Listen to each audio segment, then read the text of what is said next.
ভিন্ডি বা ঢেঁড়সের একটা নতুন রেসিপি আপনাদের সঙ্গে শেয়ার করছি। প্রথমে কাবলি ছোলাটাকে সেদ্ধ করে নিয়েছি। তারপর কড়াইতে সর্ষের তেল দিয়ে আমি ঢেঁড়সটাকে ভেজে নেব। আর তাতে অল্প নুন দিয়ে দিলাম যাতে খুব তাড়াতাড়ি নরম হয়ে যায়। হালকা আঁচে একটু ভেজে নিয়ে এবার তাতে শুকনো লঙ্কা, তেজপাতা, গোটা জিরে ফোড়ন দিয়ে দিয়েছি। এবার একটা গোটা পেঁয়াজ কেটে নিয়েছি সেটাকেও ওর মধ্যে দিয়ে দিলাম। অল্প একটু নুন দিয়ে এবার ভেজে নেব। আর আদা রসুন বাটা 2 টিস্পুনের মতন দিয়ে দিয়েছি। এবার একে একে গুঁড়ো মশলা দিলাম। লঙ্কা গুঁড়ো, হলুদ গুঁড়ো আর ধনে গুঁড়ো দিয়ে ভালো করে মশলাটাকে ভেজে নেব। আমি এখানে অল্প জল দিয়ে মশলাটাকে কষে নিচ্ছি। কষানোতে মশলা থেকে যখন তেল বেরিয়ে আসবে তখন কাবলি চানাটাকে দিয়ে দিতে হবে।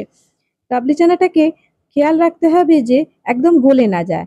কাবলি চানাটাকে ভালো করে মিশিয়ে নিয়ে তার মধ্যে ভেজে রাখা ঢেঁড়সটা দিয়ে ওপর থেকে অল্প একটু গরম মসলা দিয়ে দিলেই তৈরি হবে চানা ভেন্ডি, যেটা পরোটা বা রুটির সাথে খেতে অপূর্ব লাগে। তাহলে এবার ঝটপট বানিয়ে নিন।